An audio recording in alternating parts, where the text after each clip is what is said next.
전산회계 1급 72회 기출 문제 이론 풀이 시작하겠습니다.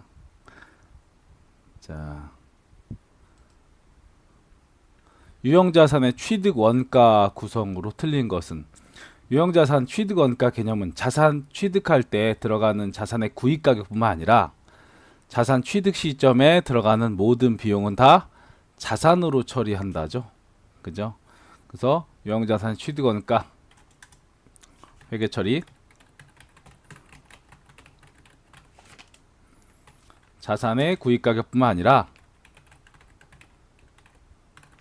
구입 시점에 들어가는 제 비용을 가산한다라는 게 자산의 취득 원가 회계 처리죠. 그래서 우선은 새로운 상품을 소개하는 데 발생한 광고 선전비, 이건 자산 취득 시점에 들어가는 비용이 아니라 상품을 소개하는 데 들어가는 비용, 광고 선전비 비용이죠. 답은 1번이 되겠네요. 자본화 대상인 차입원가. 우선 자본화 대상 차입원가, 자본화 대상 차입원가 또는 건설자금 이자라는 표현을 쓰죠. 건설자금 이자요, 자산을 봐봐. 만약에 회사가 건물을 사는 게 아니라 건물을 만든다라고 할게요. 영업활동을 위해 사용하려고. 그럼 우선 들어가는 비용은 건설 중인 자산이라는 계정 과목을 사용합니다. 그죠? 이때 들어가는 돈이 없어서 회사가 어떻게 은행에서 돈을 빌린 거야. 은행에서 돈을 빌렸어요. 그럼 은행에서 돈 빌려서 빌린 돈을 가지고 이렇게 건설을 하고 있단 말이야. 그럼 은행에서 돈 빌리면 뭐가 발생하죠? 차입금과 관련한 이자 비용이 발생하죠. 그죠? 이자 비용. 이 이자 비용은 금융비용 또는 금융비용, 건설자금 이자라고 부르는데, 얘는 이자 비용으로 처리할 수도 있고요. 기업회계 기준은 자산으로 처리할 수도 있고요. 또는 이자 비용이라고 처리할 수도 있어요. 그래서 자본화하면 건설 중인 자산으로 처리하고요. 그리고 자본화하지 않으면 이자 비용 둘 중에 선택할 수 있습니다. 기업회계 기준은. 그래서 자본화 대상인 차입원가, 자산 구성원가로 들어갈 수 있겠죠. 그리고 취득세 등 차량 운반구 취득하면서 들어가는 취득세는 차량 운반구, 건물 취득하면서 들어가는 취득세는 건물로 처리하는 거죠. 유형자산 취득과 관련해서 국공채 등을 불가피하게 매입한 경우 당해 채권의 매입 금액과 일반 기업회계 기준에 따라서 평가한 건물 차액, 이것도 마찬가지로, 자, 건물을 10억 주고 샀다라고 가정할게요. 10억, 이렇게 보통 예금.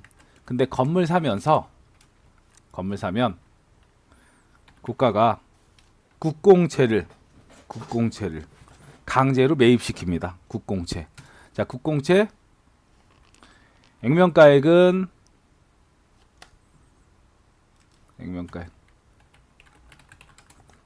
1,000만 원짜리인데요. 실제 공정가액 또는 현재 가치라는 표현을 쓸 거예요. 이 금액은 700만 원이래요. 이 국공채는 단기 시세 차익 목적으로 시장성 있는 국공채라고 가정합니다. 그러면 700만, 우리 1000만 원만큼을 보통 예금으로 더 주는 거야. 보통 예금. 현금으로 준다고 할까? 현금 1000만 원만큼. 그럼 이거만큼 단기 시세 차익 목적으로 시장성 있는 국공채를 사면 단기 매매 증권, 공정 가치를 단기 매매 증권이라고 해요.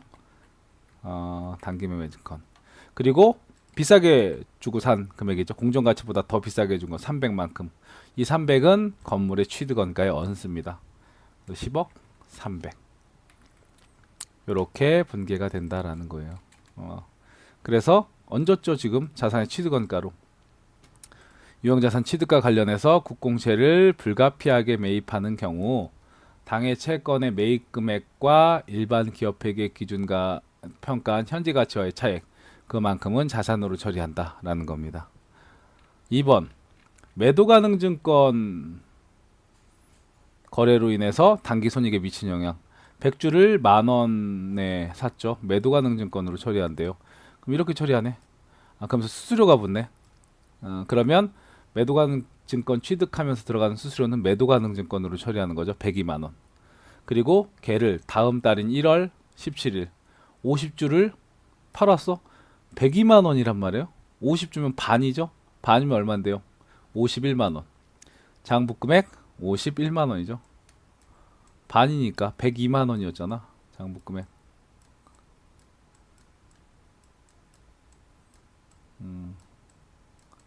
51만 원짜리죠. 반이.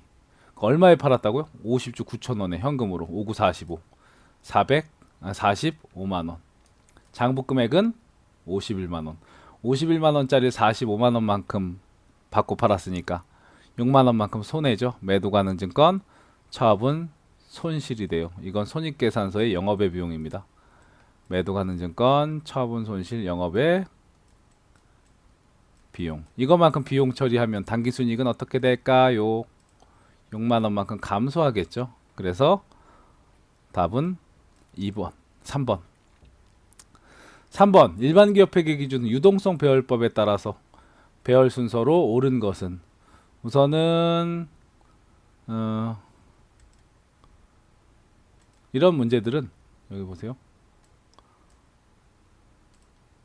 자, 상품은 재고자산이죠. 재고자산은 밑에 여기 상품. 그러면 당좌자산이 뭐가 있어요? 외상매출금 등은 당좌자산이죠. 그죠? 그러니까 위에. 그러면 제일 먼저는 외상매출금 첫 번째, 재고자산, 당좌자산, 그 다음 재고자산. 이게 유동자산이고요. 비유동자산은 비유동자산. 네 가지가 비유동자산이죠. 투자, 유형, 무형, 기타 비유동. 그러면 건설 중인 자산은 무슨 자산에 속해요? 건설 중인 자산. 어디 갔니? 유형 자산이죠. 그죠? 투자 부동산은 딱 봐도 투자 자산. 그러면 순서가 어떻게 돼요? 외상매출금, 당좌자산, 상품 재고자산, 그리고 투자자산이 먼저죠. 투자자산, 유형 자산. 그리고 얘는 4번. 이렇게 되네요. 그래서 유동성 배열법에 따라서 나열한 거 옳은 것. 외상매출금이 가장 빠르고 그 다음 상품, 그 다음 투자부동산, 그 다음 건설 중인 자산. 답은 4번이네요.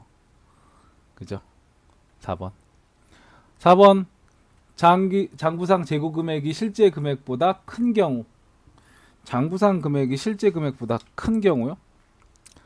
장부상 재고 금액이 100이라고 가정할까요? 실제 금액보다 큰 거니까 실제 금액을 70이라고 하겠습니다. 그럼 장부상 100인데 실제 70이야. 그러면 30만큼 상황으로 오른 것. 재고자산을 30만큼 줄여야 되잖아요. 그죠? 장부상 기말재고. 기말재고가 100이 아니라 기말재고를 30만큼 줄여야 돼. 70이 되게끔. 그럼 기말재고를 과소계상하면요. 어떤 결과가 일어나죠? 기말재고를 과소계상한 만큼. 그만큼 매출원가는 어떻게 돼요? 매출원가는 과대계상. 여기 있죠. 매출원가는 기말재고를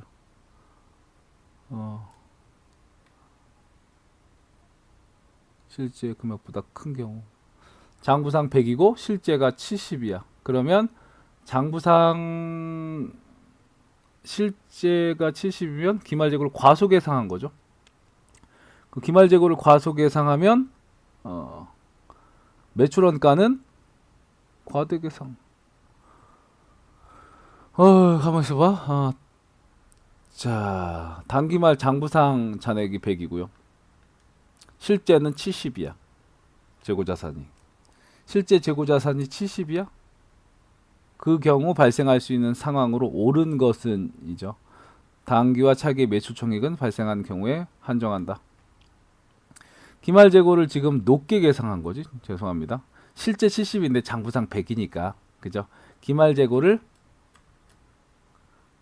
실제보다 높게 평가한 거죠. 기말 재고를 높게 평가하면 거꾸로 매출원가는 어떻게 돼요? 매출원가는 과소계상되죠. 그래서 매출원가는 과소계상된다. 매출원가는 과소계상된다. 그래서 과대계상된다라는 거 틀렸고 과소계상. 차기의 매출원가는 과소되는지 과대되는지 알 수 없다고요? 자, 왜 알 수 없어? 자, 기말재고를 지금 어떻게 계산했어요? 높게 계산했잖아. 올해 단기말에 실제보다. 그러면 기말재고 올해 기말재고는 다음 연도가 되면 뭐가 되는데요? 기초재고가 되는 거죠. 그죠? 다음 연도엔 기초재고가 되는 거야. 그럼 기초재고가 단기말에 기말재고를 과대 계상하면 다음 연도에 기초재고가 과대 계상되는 거죠.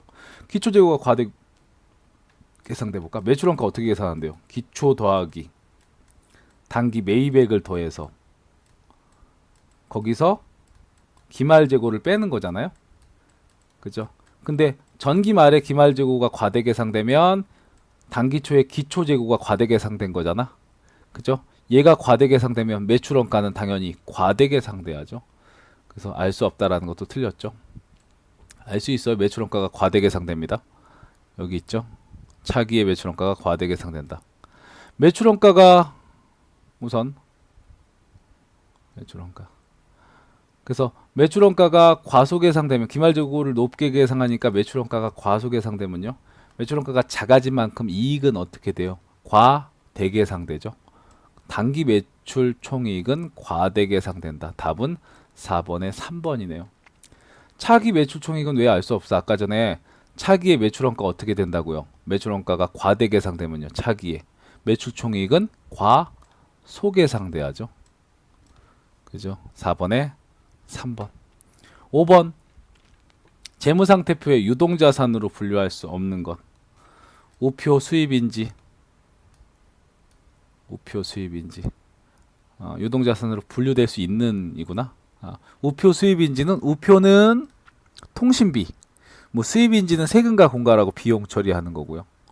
만기가 6개월이죠. 6개월. 만기가 6개월. 또 어음 같은 경우에는 이렇게 통화 즉시 교환 가능한 것이 아니므로 통화 즉시 통화 대용증권에 해당하지 않죠. 은행 발행 자기압수표 이거네. 자기압수표 이거 현금이라고 처리하잖아요. 바로 현금으로 나가죠. 답은 4번이고요. 질권 설정된 보통 예금도 보통 현금성 자산이거든요. 근데 질권이 설정되어 있대요. 질권 담보라고 담보 설정되어 있어. 질권 가장 대표적으로 질권 설정된 거 담보 거기 전당포에 내 물건 맡겨놓으면 내가 마음대로 처분할 수 없잖아. 그죠? 그런 개념이라 보통 예금. 여기에 질권이 설정돼 있어. 그럼 내가 내 마음대로 이걸 처분할 수 없다고요. 그럼 현금성 자산이 될 수 없어요. 그 답은 은행 발행 자기압수표.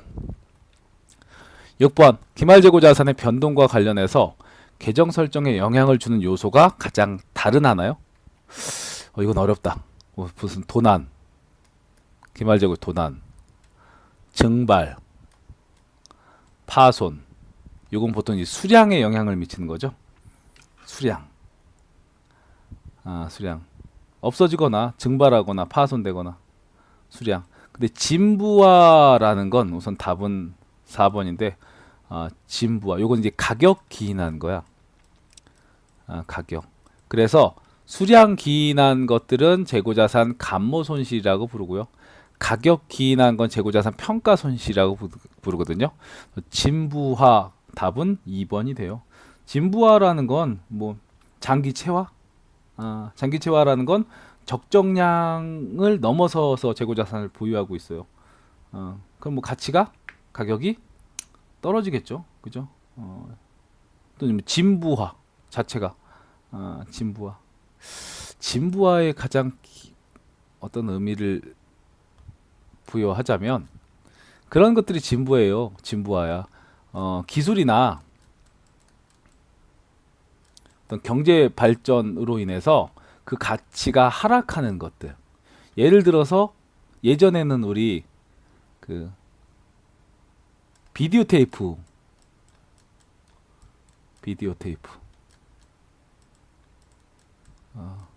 이런 거 봤었다가 비디오 테이프에서 뭘로 바뀌어요?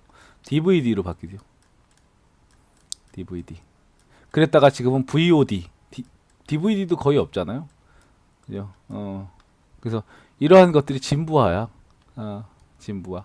어떤 기술이나 경제적인 어떤 사건, 그러한 기술의 진보, 뭐 기호의 변화 등으로 인한 가치의 감소, 이런 것들 진부화라고 불러요. 이건 가격과 관련한 손실이죠. 그래서 얘는 재고자산 평가 손실이 되고, 나머지는 다 수량과 관련된 거야. 도난 없어지거나 증발하거나 또는 파손되거나. 쟤는 재고자산 감모 손실이 됩니다. 답은 2번. 7번 재무상태표에서 해당 자산이나 부지의 차감적인 평가 항목이요. 감가상각 누계액은 기계장치나 차량 운반구의 차감 계정이죠. 대손충당금이요. 얘는 뭐에? 외상매출금이나 아니면 받으러 온 채권의 차감 계정이죠. 사채 할인 발행 차금은 사채의 차감 계정이죠. 퇴직연금 운용자산이요. 보통 이제 퇴직연금 운용자산 확정급여형 퇴직연금 운용자산, 확정급여형을 얘기하는 거거든요. 퇴직연금 운용자산은 퇴직금과 관련한 계정 과목이에요. 그럼 퇴직금과 관련해서 회사의 전 임직원들이 기말 결산일 현재 퇴사한다라고 가정할 경우 지급해야 될 퇴직금 총액을 퇴직금 추계액이라고 불러요. 그것만큼을 퇴직급여 충당부채라고 설정할 수 있어. 우리 회사에 임직원들 다 퇴사하면 올해 퇴직금 줘야 될 게 퇴직급여 충당부채 10억이야. 그런데 퇴직금과 관련해서 금융기관에 확정급여형으로 퇴직연금 운용자산을 7억만큼 예치해놨어요. 그러면 퇴직연금 운용자산만큼은 퇴직급여 충당부채에서 어떻게 해야 될까? 빼줘야죠. 그죠? 이만큼 예치해놨으니까. 그래서 퇴직급여 충당부채도 부채의 차감 계정. 다 차감이네? 가나다라네. 가나다라 마바사. 답 4번.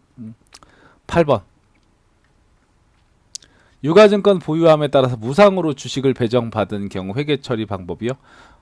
무상으로 주식을 배정받았습니다. 우선 배당은 크게 두 가지가 있죠. 현금 배당 받으면 배당금 수익이라고 처리하죠. 현금 배당 받으면 차변에 돈 들어오고 대변에 배당금 수익이라고 처리해요. 배당금 수익. 근데 주식 배당 받으면 어떻게 해요? 아무런 회계 처리 안 해요.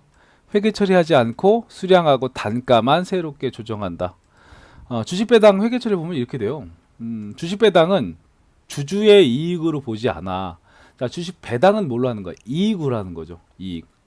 자본에 보면 5가지 자본이 있어요. 뭐요? 자본금, 자본잉여금, 자본조정, 기타 포괄손익노계, 그리고 이익잉여금.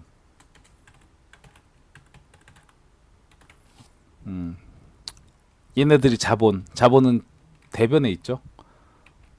이렇게 있다고. 근데 이제 이익잉여금에서 이 이익잉여금을 회사의 이익잉여금을 빼서, 그래서 어떻게 하는 거야? 주주들한테 배당으로 주식을 주는 거야. 주식을. 그럼 회계 처리는 어떻게 되냐면요. 이익을 뺏어 주니까 회사의 이익 자본은 감소해야 되죠. 그러면 대변에 있던 이익잉여금이 어느 쪽으로? 금액을 100이라고 할게요. 이렇게. 그리고 주주들한테 주식을 발행하는 거야. 그러면 미교부 주식 배당금 이렇게 했다가 실제 주식으로 배당해주면 미교부 주식 배당금이 차변으로 오면서 주식 발행하면 뭐가 증가해요? 자본금이 증가하죠. 그죠? 그 결론적으로는 보세요. 결론적으로는 우선 미교부 주식 배당금 대변에서 차변으로 간 건 사라지니까 이렇게 없어지고요. 결론적으로는 어떤 회계 처리가 되냐? 이익잉여금. 자본을 뭐 하는 거야? 감소시킨 거죠. 자본 감소. 근데 이거만큼 다시 뭐가 늘어나요? 자본금이 증가하잖아. 그죠? 이익잉여금을 빼서 자본금으로 처리를 한 거네. 그럼 똑같은 금액이니까 어떻게 돼요? 자본의 변동은 있어요, 없어요? 자본의 변동은 없죠. 자본 누구 거라고? 주주 거라고. 주주의 몫인 자본이 변동하지 않았죠. 그렇기 때문에 회계 처리 없다고요. 주주 받은 주주는. 근데 주식수는 변해야지. 그지? 주식을 더 받는 거니까.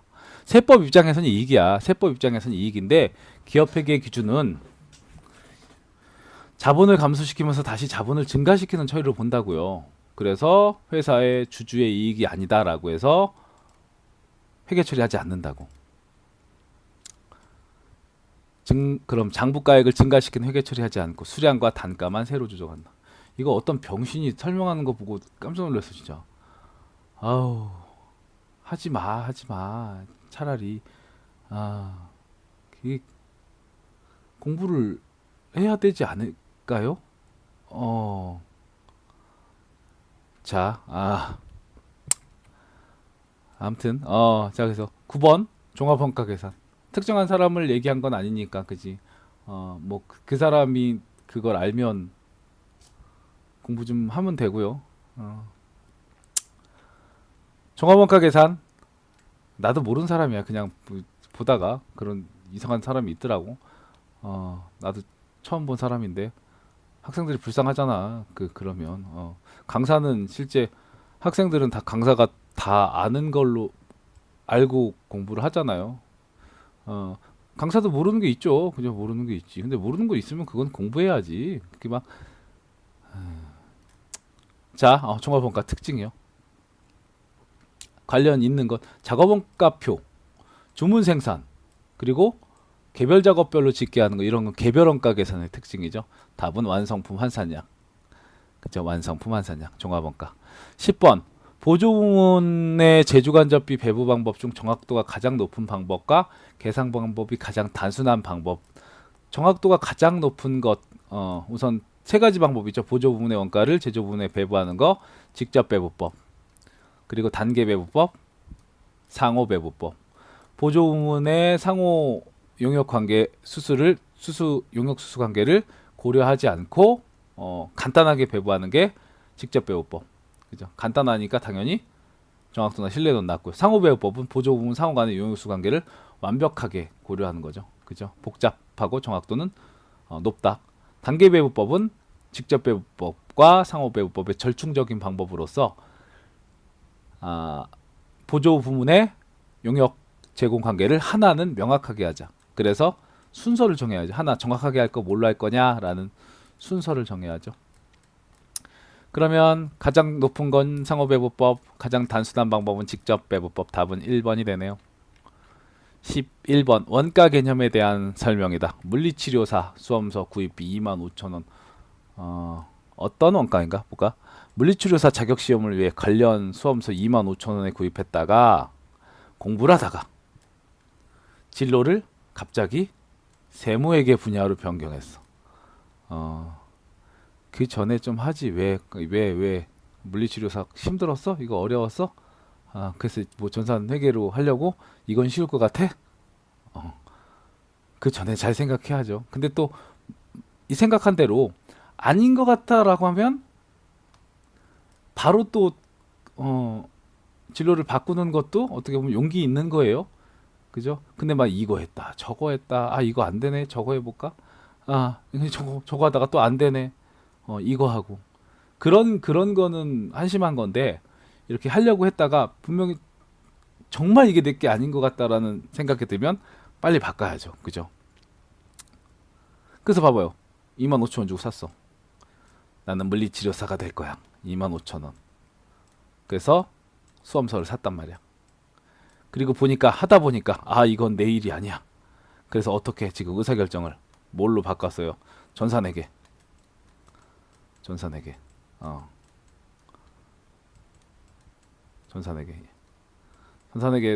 어느 날 유튜브를 보다 보니까 전산회계 이병지 선생님 수업을 들어보니까 괜찮은 것 같아. 나는 회계가 맞아. 그래서 전산회계로 지금 해서 샀어. 또 자격증 새로 구입했어. 새끼 이거 여기 창만 사는 거 아니야? 샀어. 그럼 얘는 무슨 의미냐고. 얘는 25,000원 무슨 의미야? 이미 발생한 원가죠. 그죠? 이미 발생한 원가. 이미 발생한 원가를 뭐라 그래요? 매몰 원가. 내가 향후 어떠한 뭐 전산회계 그리고 또는 다른 것도 할 수도 있죠. 그죠? 다른 어떤 의사결정을 하더라. 미술을 할까? 미술. 또는 음악을 할까? 하더라도 25,000원은 이미 발생한 비용이죠. 그래서 어떤 의사결정을 하더라도 회수할 수는 없는 원가. 이런 걸 뭐라 그래? 매몰 원가 또는 기발생 비용이라고 했죠. 기발생 비용 또는 매몰 원가. 쌤, 알라딘에 팔면 되는데요. 죽여버려 진짜. 자, 의미가 그렇다고요. 이미 발생한 원가이기 때문에 내가 어떤 회계에 뭐 어떤 의사결정을 미래에 하더라도 영향을 미치면 안 돼요. 이러한 원가를 뭐라 그래? 매몰 원가라 그래. 매몰 원가. 매몰 원가. 답은 그래서 2번이 됩니다. 12번. 12번 다음 중 원가에 대한 설명으로 틀린 것은 직접 노무비는 기본 원가에 포함되지만 가공비에는 포함하지 않는다. 자, 원가는 직접 재료비, 직접 노무비, 제조, 간접비가 단기 총 제조 원가죠. 이때 직접 재료비랑 직접 노무비를 기본 원가, 기초 원가 또는 직접 원가라고 부르죠.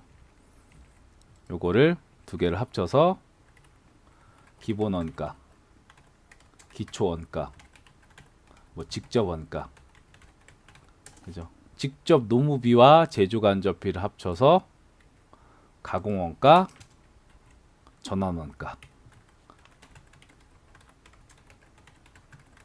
이렇게 부르죠. 그래서 직접 노무비는 기본 원가에 포함하지만 가공비에는 포함되지 않는다. 답은 오답 1번이네요. 그죠? 직접 노무비는 기본 원가에도 포함되고요. 그죠? 또 직접 노무비는 가공 원가에도 포함되지. 직접비와 간접비는 추적 가능성에 따라서 추적 가능하면 직접비, 추적이 불가능하면 간접비. 제조 간접비란 간접 재료비, 간접 노무비, 간접 제조 경비 합이다. 제조 간접비. 판매 활동과 일반 관리 활동에서 발생하는 원가로서 제조 활동과 관련이 없는 원가를 비제조 원가라고 한다. 그죠? 비제조 원가. 답은 1번. 13번. 세금 계산서 발급 의무 면제에 해당하지 않는 것. 모기미, 목욕 이발 비용, 미용 욕탕 유사 서비스. 보통 이제 최종 소비자와 거래하는 모기미. 그리고 간주 들어가는 건 세금서 발급 의무 일반적 면제죠. 간주 임대료. 그리고 무인 자동 판매기. 요것도 세금서 발급 의무 면제죠. 답은 3번이 되겠네. 도매업. 도매업은 세금서 발급해야 됩니다. 그래서 소매업을 경영한 자가 재화 또는 용역을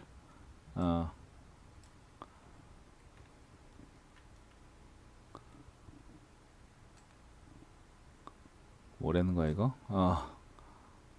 3번 소매업을 경영한 자가 공급하는 재화 용역 발급은 면제 해당하지 않는 것. 도매업도 공급받는 자가 세금서 발급을 요구하지 아니하는 경우에 한정이라고 되어 있죠. 그래서 도매업을 영위한 자가 공급한 재화 용역은 세금서 발급 의무 면제에 해당하지 않습니다. 14번 필수적 기재사항. 뭐 이거는 공급하는 자의 사업자 등록번호, 상호 또는 성명, 공급받는 자의 사업자 등록번호, 공급가격, 부가가치세. 얘가 맨날 잘못 나오죠. 공급연월일이 아니라 작성연월일이죠. 그러면 라 빼고 가나다. 1번 부가가치세법상 사업자 등록증 정정사유요. 상호 변경 정정. 상속으로 인한 사업자 명의 변경, 그 사업장 주소. 요거 정정사유야 우선. 요거 정정사유, 요거 정정사유. 상속으로 인한 사업자 명의와 증여로 인한 사업자 명의 변경이거든요. 우선 증여로 인한 명의 변경은 요거는 가라는 사람이 나한테 증여를 한 거야. 아, 이건요. 가라는 사람 개인이 폐업하는 거 폐업.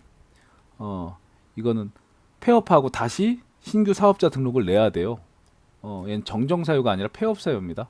답은 3번 이고요. 상속으로 인한 사업자 명의 변경 같은 경우에 이건 죽어서 어쩔 수 없는 거죠. 죽 돌아가신 거잖아. 그죠? 그래서 요거는 정정사유고 요거는 증여로 인한 건 폐업사유입니다. 그 답은 3번이 돼요. 1번에 3번. 자, 그리고 실기 계속해서 하도록 하겠습니다. 자, 전산회계 1급 72회 기출 문제. 감독관 확인 번호는 81번으로 로그인 할 거고요. 첫 번째 문제는 계정 과목 및 조교 등록 메뉴에서 811번의 복리후생비 계정의 대체 조교 3번에 사내 동호회비 지원이라고 쓰래네요. 계정 과목 및 조교 등록 가셔서 컨트롤 F 눌러서요. 811번을 찾습니다. 엔터 치면 811번에 커서가 위치되고요. ESC 자, 복리후생비 계정 과목에 뭐 하라는 거냐면 현금 적유와 대체 적유가 있단 말이에요. 여기가 현금 적유고 얘가 대체 적유죠. 대체 적유 3번에 사내 동호회비 지원 사내 동호회비 지원 이렇게 쓰면 3점 획득이죠. ESC 2번 본 메뉴 2번 거래처별 초기 2월 자료에 가셔서 선급금과 선수금의 거래처별 초기 2월 하는 거죠. 여기 있죠. 전기분 재무제표에 가셔서 거래처별 초기 2월 선급금 우리테크노 440 일레코리아 220이죠. 220 그리고 하늘정밀은 330입니다. 요 330을 입력하면 요 차액이 0이 되는 거죠. 그죠? 그리고 선수금도 지금 차액이 50 나 있죠. 그래서 선수금의 하이테크 600 그리고 프로테크 450 그리고 F2 눌러서 부흥정밀 150이 되겠네요. ESC 2번. 자, 3번. 전자제품 매출을 위해 현대카드와 신용카드 가맹점 계약을 했다. 거래처 등록 메뉴. 자꾸 이거 까먹네. 자꾸 내 책만 보네. 전자제품 매출 현대카드 거래처 등록 메뉴 등록하시오. 그래서 거래처 등록 메뉴 그럼 거래처 등록 클릭하셔서 거래처는 크게 세 가지가 있죠. 일반 거래처, 금융기관, 그리고 신용카드가 있죠. 지금 이 문제는 신용카드 클릭하셔서 99990 현대카드 매출 가맹점 번호는 564002314 다른 부분들은 없죠. ESC 2번 일반 전표 9월 15일날 운반용 트럭이 노후화돼서 폐차하였고 폐차했을 때 장부금액이 얼마인지 확인해야 되죠. 그죠? 장부금액은 취득가액, 취득원가에서 감가상각 누계액을 뺀 금액을 장부가액이라고 불러요. 그죠? 그 장부가액은 500이 되겠네요. 500. 그죠? 여기서 이걸 빼면 그래서 노후화돼서 폐차 관련 부대 비용 35만 원을 보통 예금 이체해서 지급했다. 그럼 회사의 비용은 얼마냐면요. 감가상각은 고려하지 않는다. 회사의 비용은 2,500에서 2,000을 뺀 500만 원에 부대 비용 35만 원까지 합쳐서 535만 원이 된다고요. 그 535만 원만큼을 뭐라고 처리해? 유형자산, 처분, 손실로 처리하는 거죠. 그래서 회사의 0915 차량 운반구는 차변에서 대변으로 보낼 거고요. 금액은 2,500입니다. 차량 운반구에 대한 감가상각 누계액은 209번이죠. 2천만 원이 돼. 그리고 보통예금으로 얼마를 더 지급해요? 35만 원만큼 지급하죠. 35만 원.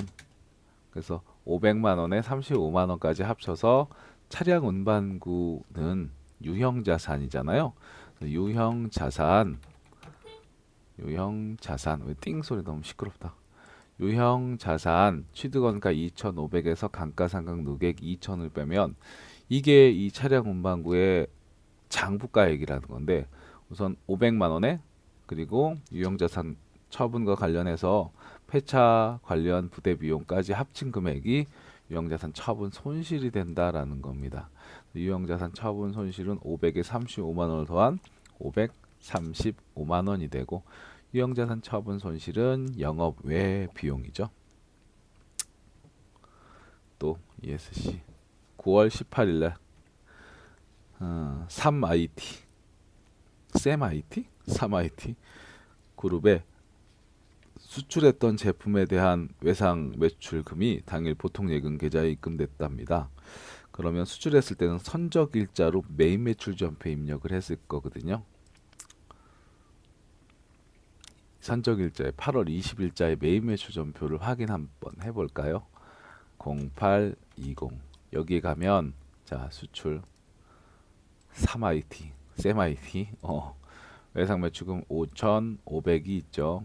외국에 수출하면 16 수출로 처리했을 거고, 그 시점에 선적일의 기준 환율로 공급가액을 잡은 거죠. 그래서 외상이었어. 외상 5,500 그 시점의 환율로 계산한 금액이 5만 달러가. 근데 이걸 지금 이제 9월 18일 날 받는 거잖아요.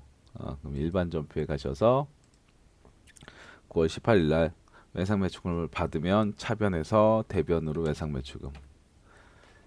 거래처는 쌤IT 3쌤 금액은 5,500. 차변에 돈이 들어오겠죠. 근데 돈이 얼마로 들어올 거냐? 자, 처음에 물건을 팔았을 때는 선적했을 때는요. 선적일의 기준 환율 8월 20일자의 환율로 요 금액으로 계산해서 5,500이었었던 거야. 근데 지금 이제 들어오는 건 9월 18일이잖아요. 환가한 건 1,150원으로 환가해서 들어올 거예요. 그래서 수출해서 돈이 그냥 들어오는 거죠. 그죠? 그러면 1,150만큼 5만 달러면 얼마? 이렇게 5,750이 들어온다고요. 5,750이 들어오는데 장부상은 우리 기업의 외상 매출금 얼마라고 적어놨었어요. 아까 전에 5,500이었잖아. 차변에서 대변으로 5,500짜리 장부 금액의 외상 매출금을 회수하면서 5,750 받았죠. 그럼 250이 뭐가 되는 거예요? 외환차익이죠. 기중에는 외환차익. 이게 만약에 돈을 장부 금액은 5,500인데 5,000을 받았다라고 가정할게요. 5,000 받았어. 이렇게 5,000 이렇게 받았어. 그럼 얘는 5,500이잖아. 근데 5,000 받았으면 이번에는 어떻게 500만큼 손해 나죠. 그죠? 이건 뭐라고 한다고? 외환차손. 외환차익은 대변, 외환차손은 차변. 외환차손. 지금 외환차익이고요. 그래서 일반 전표에 가셔서 차변의 보통예금으로 5,750만큼 들어오고, 그럼 250만큼 대변에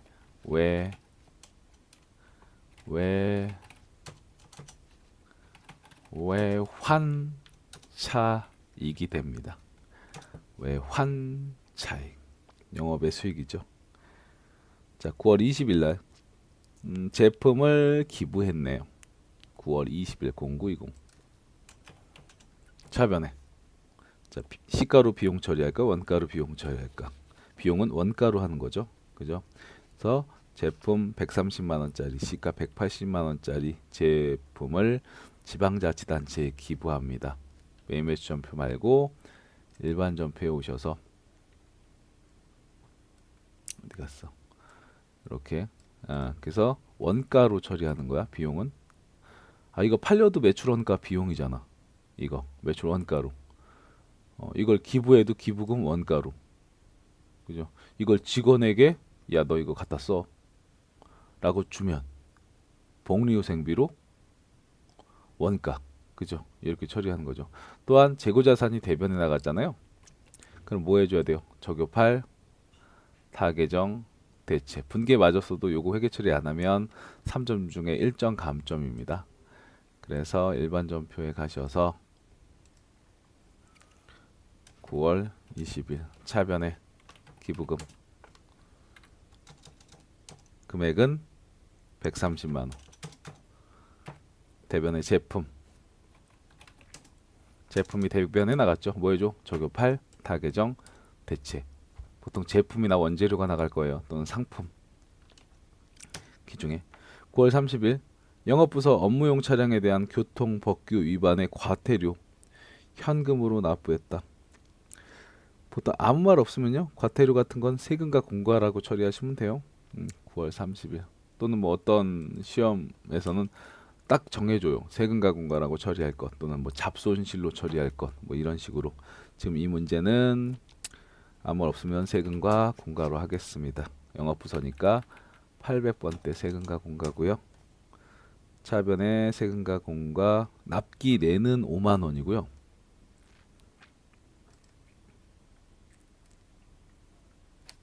납기 내는 5만 원이고요. 납기 후는 6만 원이란 말이야. 근데 지금 9월 30이죠. 납기 내죠. 그죠? 현금으로 납부한 거. 그러면 5만 원이네요. 5만 원만큼을 차변의 세금과 공과 대변의 현금으로 납부했다. 현금. 5번 수입한 원재료에 대해서 인천 세관에 통관수수 3만 원 현금으로 납부했다. 통관수수료요. 통관수수료.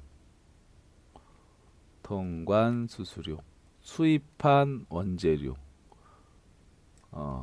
수입한 원재료. 외국에서 수입하는 거죠. 이렇게 수입하면서 세관을 거치는데 그 인천 세관을 통관할 때 일정한 절차에 따라서 통관 수수료가 붙어. 세관을 통과하면서 통관 수수료가 붙어요. 그럼 얘는요, 원재료를 구입하기 위해 들어간 비용이잖아요. 그러니까 수수료가 아니라 뭘로 처리해요? 자산으로 처리하는 거죠. 자산의 취득 원가는 자산의 구입 가격뿐만 아니라 취득 시점에 제 비용을 가산한다. 그러므로 원재료를 구입하기 위한 통관 수수료는 수수료 비용이 아니라 원재료로 처리합니다. 그래서 10월 10일 날 차변에 원재료 30만 원, 대변에 현금 30만 원. 이렇게 처리해도 되고 출금이라고 처리해도 된다고요. 현금이 대변에 나가잖아. 그러면 이거 써도 된다고요. 해볼까? 1 출금. 그럼 대변에 현금이라는 소리예요. 그럼 우리는 뭐만 분개하면 돼? 원재료만 분개하면 되죠. 3만 원. 그럼 대변에 현금 자동으로 이렇게 돼요. 자, 10월 20일 날 외상매출금 대손 처리하기로 했다. 대손 충당금 조회하라라고 나와 있어요. 대손 충당금을 조회해서 회계 처리하시오. 우선 외상매출금 대손 처리 요건에 충족됐다는 건 떼어 먹겠다는 거잖아. 차변에 있던 외상매출금은 차변에 있죠. 근데 대손 요건 충족됐다는 건 떼어 먹혔다는 거야. 당일 대손 처리합니다. 그러면 떼어 먹히면 외상매출금은 차변에서 대변으로 가고요. 이제 못 받는 거니까. 자, 차변에 대손 충당금 설정되어 있는 금액 확인해야죠. 대손 충당금 현재 시점에서 이제 합계잔액 시산표 갈게요. 10월 20일자 컨트롤 F 눌러서요. 외상 매출금, 대손충당금이든 외상 매출금이든 치는데 외상 매출금을 치는 게 더 나을 것 같아요. 해서 외상 매출금 바로 밑에 있는 대손충당금 요거 확인하는 거지. 대손충당금의 잔액을 확인하는 거예요. 잔액.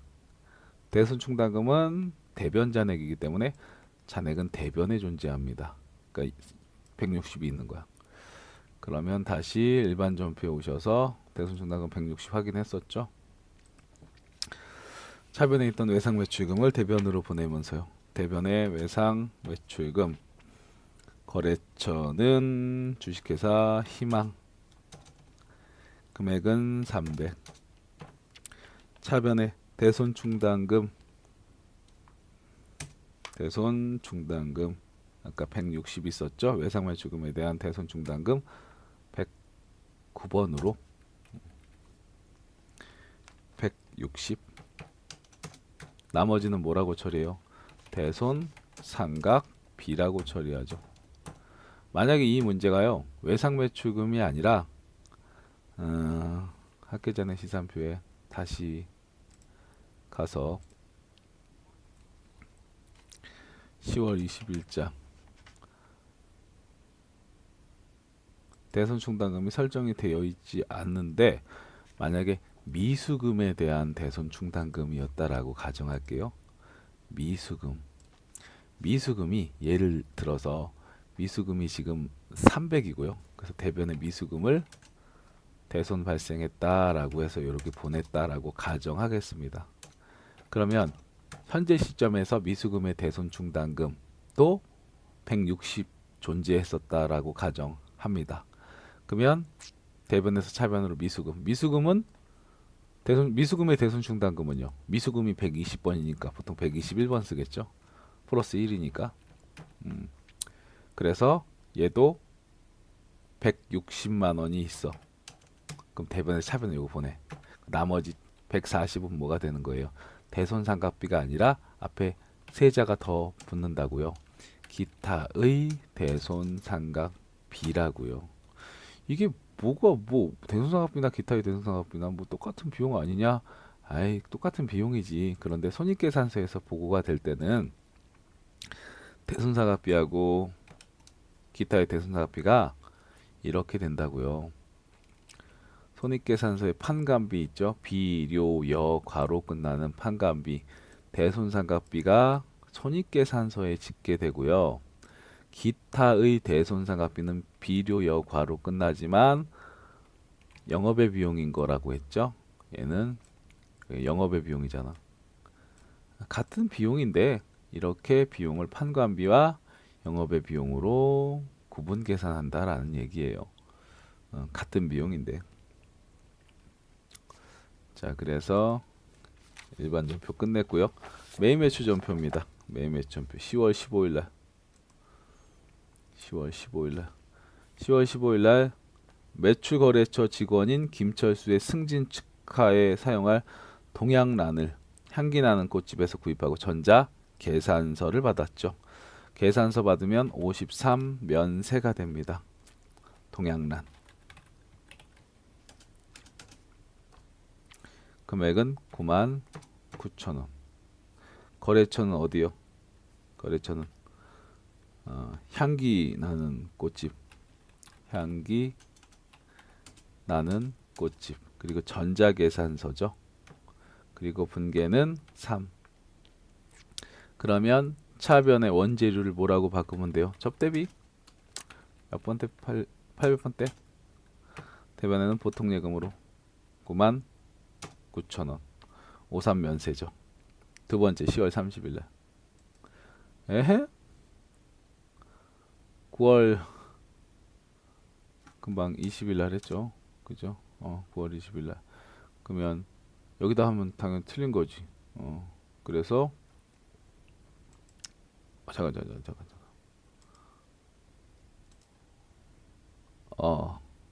밥 몇 시에 먹어야 되는지에 대한 심도 있는 논의를 하고 왔습니다. 자, 9월 요게 지금 제가 9월 30일이 아니라 10월 15일이죠. 그죠? 그럼 10월 15일 F5 삭제하시던지요. 아니면 뭐 여기 보면 이동키가 있을 텐데 여기 있네요. 이동키.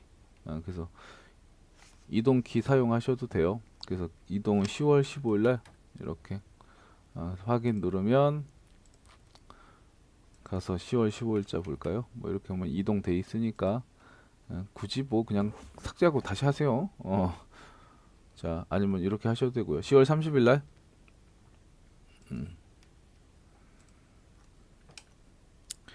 구매 확인서에 의해서 원재료를 매입하고 영세율 세금 계산서 받았죠. 영세율 세금서 52 영세입니다. 원재료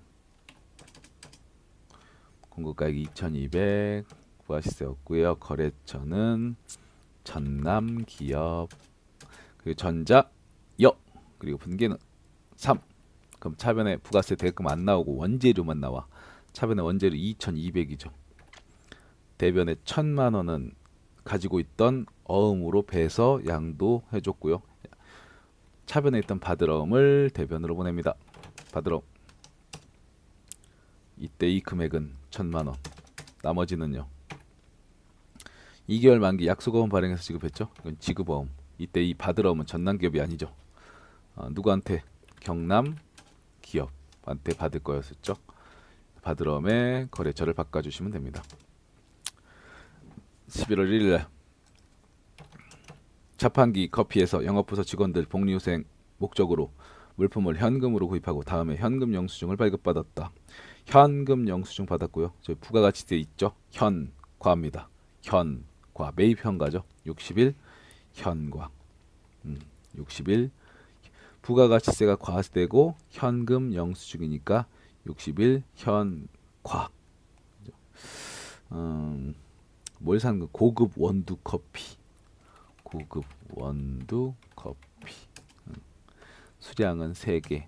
단가는 22만 원. 그럼 60만 원과 6만 원 부가가치세. 이렇게 되죠. 코드는 거래처는 어디야? 자판기 커피. 이제 저 뒤에 거 보지도 않네. 분재. 그죠? 3 눌러도 되고요. 3 누르면요. 원재료를 뭐라고 바꾸면 돼요? 복리후생비 800번대. 복리후생비. 대변에는 현금 이렇게 하셔도 되고요. 아니면 얘를 1현금 누르시면 뭐 하시든 상관없어요. 이렇게 해서 복리후생비 800번대 복리후생비 이렇게 바꿔 넣으셔도 되고요.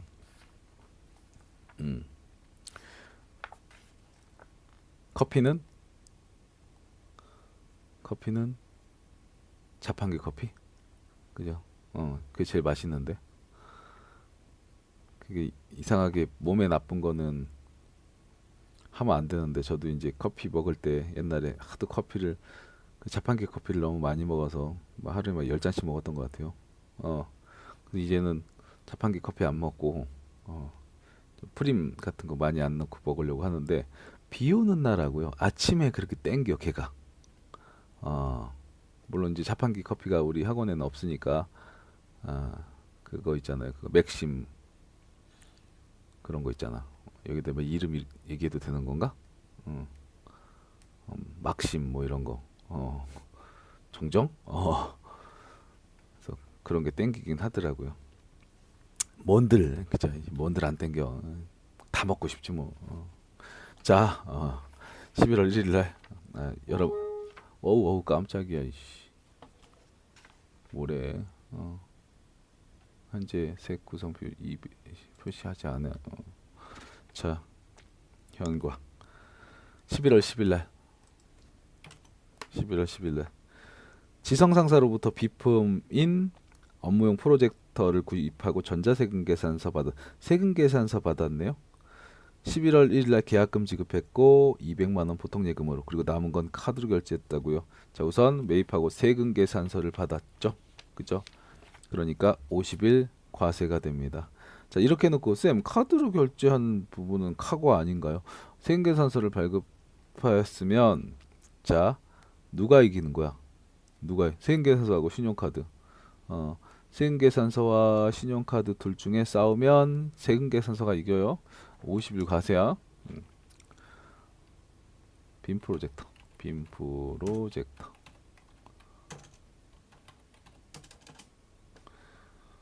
500에 50이죠. 거래처 지성 상사, 전자세금계산서, 그리고 3. 원재료를 뭐라고 바꿔야 돼요? 비품이라고 바꾸죠. 비품. 그럼 차변에 비품과 부가세 대금금. 대변에 55만 원은 11월날 계약금이 있었네요. 계약금 일반 전표 확인할까요? 11월 1일날 계약금, 선급금 있었죠. 그러면 차변에서 대변으로 선급금 금액은 어디 갔어? 선급금 55만 원. 또 200은 보통 예금. 나머지는 미지급금이죠. 이때 이 미지급금의 거래처는 하나카드. 미지급금의 거래처는 에이 왜 이래? 미지급금의 거래처는 하나카드. 법인카드. 이렇게 입력하시면 되죠. 자, 5번 당월분 임차료에 대해서 전자세금에서 받았고 대금은 다음 달에 지급하기로 했다. 11월 17일 날 50일 과세 임차료. 공급가격은 300에 부가세 별도 30이죠. 거래처는 삼미빌딩. 전자세금 계산서 3. 원재료가 임차료라고 바꾸면 되죠. 임차료 몇 번대. 차변이야 임차료니까 임차료. 대변에는 다음 달에 지급하기로 했다. 외상매입금 쓰면 죽여버릴 거야. 미지급금이야. 일반적인 상거래 아니잖아. 그죠? 미지급금 또는 뭐 미지급 비용이라고 써도 된대요. 우리는 뭐 했던 대로 계속해서 미지급금이라고 하겠습니다. 11월 25일 날 대표이사 김사부가 자택에서 사용할 목적으로 지네 집에 사용할 목적으로 3D TV를 구입했고 전자세금에서 받았죠. 대표이사 가지급금으로 처리한다라고 나오고 우선은 부가가치세법상은 사업과 관련 없는 비용이죠. 부가가치세법에선 사업과 관련 없는 비용은 매입세 공제해주지 않습니다. 그래서 세금계산서를 받았어도 50일 과세가 아니라 뭐라고요? 54 불공이라고요. 3D TV, 그지? TV는 한국말로 하게 440만 원 부가세 별도야. 이것도 또 잘 조심하세요. 400과 40이 아니라 440만 원 부가세 별도. 거래처는 주식회사 전자마트 그리고 1전자역. 불공제 사유는 사업과 직접 관련 없는 지출. 3. 계정 과목은 뭐라고 바꾸라고요? 가지급금. 대표님이 업무와 관련 없이 회사 돈으로 쓴 거죠. 그죠? 그때 가지급금이라고 쓰라고요. 대변에는 당좌수표를 발행했으니까 당좌 예금이 됩니다. 이때 가지급금에 대표님 가지급금이죠. 대표님한테 돈 빌려준 걸로 봐야 되기 때문에 가지급금에는 거래처를 김사부라고 바꿔주셔야 돼요. 이렇게. 자, 그리고 문제 4번. 잠깐만 기다리세요. 아침 먹어야 되는데 아침 시간을 협의하고 잠깐 돌아와서 요거 하고 할게요. 자, 계속해서 일반 전표. 낡은 공장 건물 외벽을 새로 페인트 칠한 후에 500만 원에 대해서 부가세 별도로 당좌수표 지급했고 전자세금에서 발급했다. 본 공사는 수익적 지출에 해당하지만 자본적 지출로 잘못 처리했다 라고 돼 있죠. 그러면 메인 매출 전표에 가셔서 메인 매출 전표 2월 10일자를 조회하겠습니다. 얘가 뭐라는 얘기예요 지금. 세금서 받았는데 여기가 자본적 지출인데 자본적 지출 수익적 지출인데 자본적 지출이었나? 수익적 지출인데 자본적 지출로 처리했대요. 그러면 수익적 지출은 수선 B, 자본적 지출은 자산. 자본적 지출은 자산으로 처리하라는 거고요. 수익적 지출은 비용으로 처리하라는 거죠. 그죠? 근데 건물로 처리돼 있어. 이건 자본적 지출이죠. 바꿀게요. 뭐라고? 수익적 지출 비용으로. 몇 번대 비용이죠? 몇 번대? 공장이니까 500번대 수선비가 되겠죠. 500번대 수선비. 차변에 부가세 대금, 대변에 당좌수표 발행하면 당좌 예금. 수익적 지출과 자본적 지출, 유형자산 취득 이후의 지출을 얘기하는 거죠. 유형자산 취득 시점이 아니라 취득 이후에 사용하다가 비용이 발생한 거야. 그럼 이 비용을 비용으로 처리할 수도 있고요. 또는 자산으로 처리할 수도 있어요. 어떻게 처리할 거냐? 라는 기준이 우선 유형자산 취득 이후의 지출, 수익적 지출은 비용으로 처리하라는 거고요. 수익적 지출은, 그죠? 자본적 지출은 자산으로 처리하라는 거죠. 그치? 자본적 지출. 그래서 자본적 지출에 해당하면 자본적 지출? 자본적 지출. 자본적 지출에 해당하면 그 본 계정으로 처리하는 거죠. 가치 증가, 내용 연수 증가, 뭐 증축, 확장, 이런 어떤 업그레이드. 발음 좋다. 업그레이드. 여기서 이거 틀리면 개망신인데 이거 맞나? 이거 업그레이드. 이렇게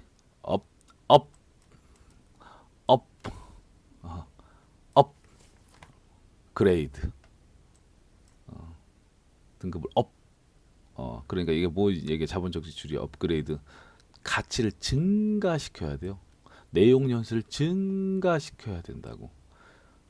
가치 증가, 내용 연수 증가. 이런 느낌이어야 자본적 지출. 그렇게 해야 자산으로 처리한다라는 겁니다. 근데 지금 이 문제 같은 경우에는 딱 나와 있는 거죠. 그죠? 그래서 수익적 지출에 해당하는데 자본적 지출 잘못 처리했으면 바꾸란 얘기죠. 건물이 아니라 수선비, 비용으로. 자, 계속해서 영업부서 차량 취득세를 세금과 공과라고 처리했대요. 쪼다죠, 그죠? 자, 차량 취득세, 건물의 취득세, 취득세 등은 자산을 취득하기 위해 들어간 비용이죠. 그러므로 자산으로 처리해야지. 자산으로. 0713 자산으로 처리해야 되죠. 그죠? 근데 세금과 공과라고 처리했어요. 뭐라고 바꾸면 돼요? 차량 운반 구라고 바꾸시면 되죠. 자, 결산 자료 입력. 1번 수동, 2번 수동, 3번 수동. 다 수동이네.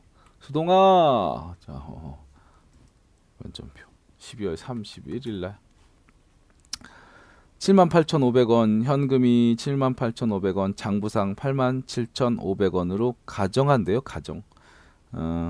그러면 실제 현금은 78,500원이고요. 실제 현금은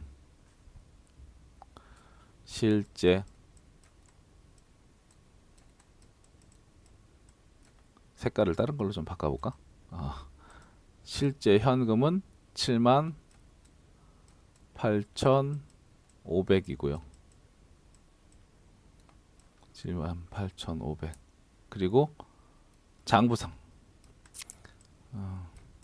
장부. 와이프가 나보고 글씨 좀 여기다가 잘 예쁘게 치지. 왜 이딴 식으로 하냐? 하려면 제대로 하지. 막 그렇게 얘기하더라고요. 근데 이게 PDF 파일이어서요. 내가 여기다 여러분들한테 한글로 칠 수가 없어. 여기다 바로. 물론 이제 한글 쳐서 할 수는 있는데.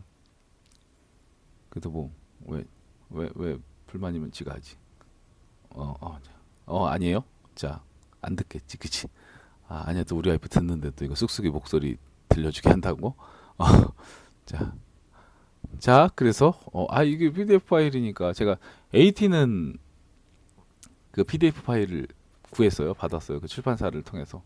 전산에게는 PDF 파일 말고 한글 파일로 해서 못 받아서 AT 할 때는 FAT 하고 TAT 할 때는 한글 파일이 있어서 그나마 조금 깔끔하게 정리해드리고 뭐 할 수 있을 텐데 얘는 지금 PDF 파일이어서 그렇게 되는 거예요.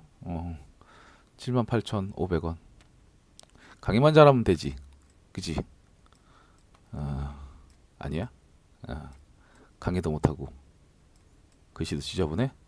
나가. 자, 그래서 요거만큼이죠. 그래서 요거만큼이 얼마 차이가 얼마예요? 지금 9,000원이잖아. 9,000원. 장부상 87,500원인데 실제 78,500원.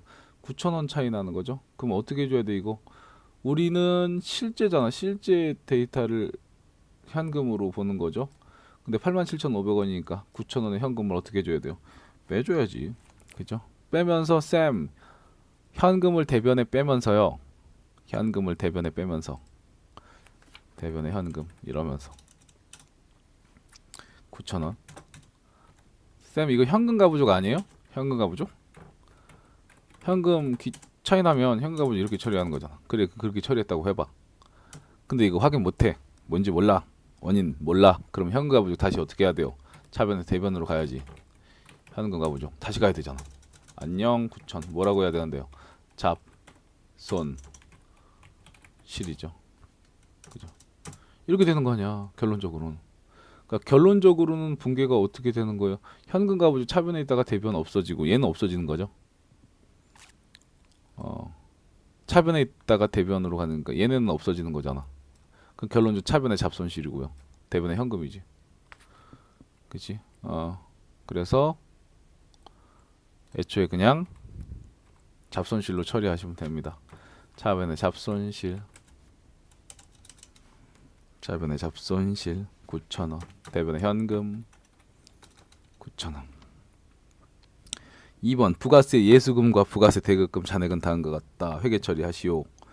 원단위는 납입하지 아니하므로 잡이익 또는 잡손실로 처리하고 부가세 예수금과 부가세 대급금 원단위라는 건 그 245,155원이잖아.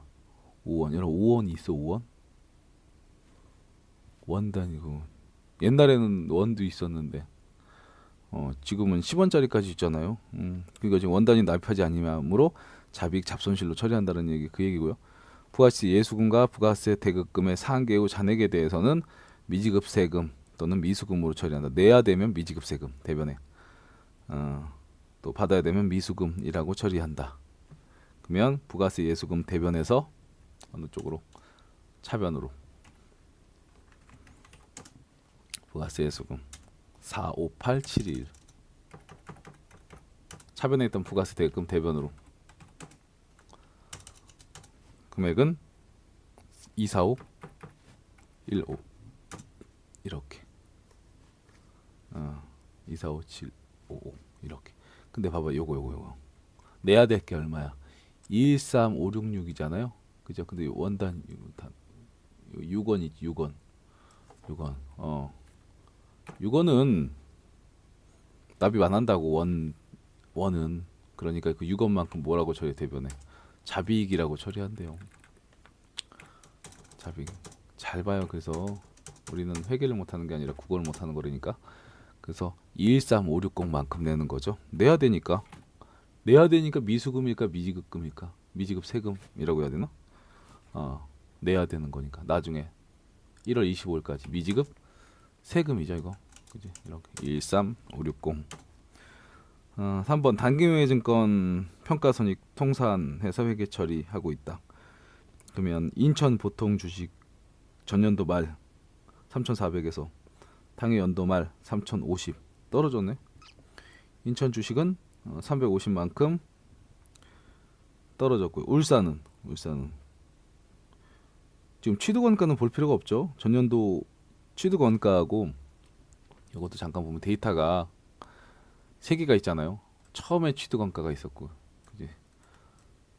날짜의 흐름을 보면 시간상 이게 전년도고요, 전기고 이게 단기야, 그렇죠? 근데 전년도 취득원가가 전년도 이 데이터였을 거고, 전년도 말 공정가액이 전년도 말 공정가액 이렇게 있었다고요. 얘랑 시도원가랑 공정가액이랑 평가했겠죠. 그러면 모든 지금 주식들은 전년도 말의 공정가액으로 평가가 되어 있는 거고, 전년도 말의 공정가액은 단기가 되면 장부가액이 돼요. 장부가액과 당해 연도 말, 이번에 또 연도 말의 공정가액과 비교하는 거죠. 그러니까 얘는 필요 없고요. 단기매매증권의 경우는 얘랑 이 데이터를 비교하는 거라고요. 그래서 주식은 인천 주식은 떨어졌네.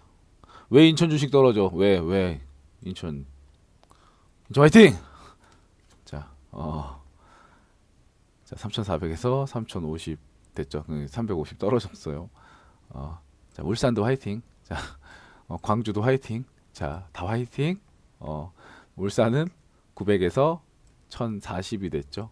그죠? 그러면 140만큼 이익 난 거고요. 얘는 아까 전에 손해죠, 이거. 350만큼 손해. 140만큼 이익. 광주는요. 1,200에서 1,060만 원 됐죠. 그게 떨어졌네? 이거는 140만큼 떨어졌네요. 140. 그럼 떨어진 건 140 하고요. 요거 350 하고 떨어진 거고. 그리고 올라간 건 요거 하나 올라갔죠. 140만큼 올라갔지. 그러면 140 플러스 얘는 350 마이너스였고요.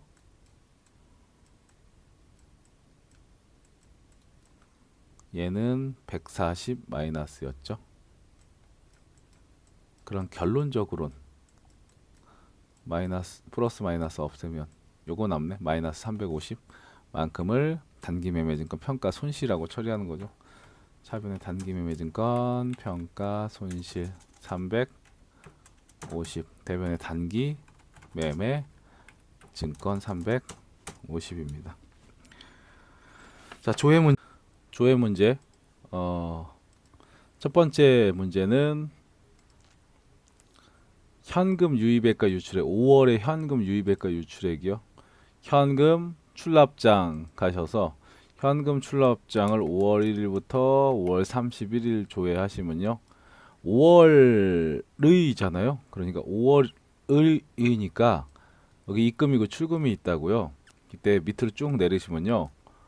월계가 있어. 월계. 이게 5월 달의 입금과 출금이죠. 그래서 5월 달의 입금은 12956,000이 되고요. 출금은 86,956,000이 됩니다. 즉 이 금액에서 이 금액을 뺀 금액 3,600이 되나요? 그래서 3,600이